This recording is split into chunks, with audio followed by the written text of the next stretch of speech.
51岁本土剧一哥陈昭荣出道27年，曾演红台湾阿成、台湾霹雳火、台湾龙卷风等多部戏剧。2017年他淡出荧光幕前投入在网络上卖冷冻海鲜，光靠卖吃的一年就进账9位数。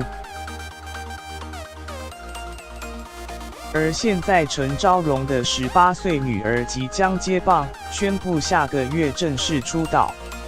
陈昭荣的18岁女儿陈品儿预计下个月即将出道，将在首部戏剧记者会中公开亮相。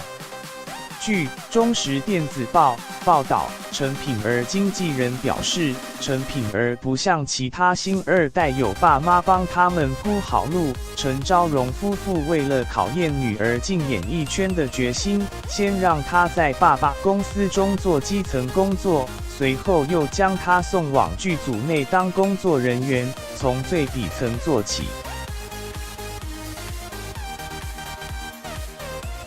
陈品儿尝尽打骂后仍想继续做，爸妈才点头答应让她进演艺圈。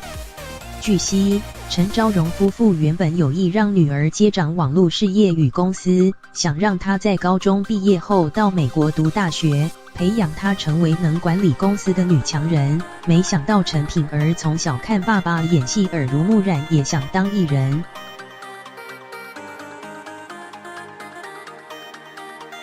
就这样，高中毕业的陈品儿从底层开始做起，在剧组连跟了2部戏，从扛器材、订便当到场记，样样都来。最后不但没退缩，反而对演艺圈越来越有兴趣，连被骂都心存感激。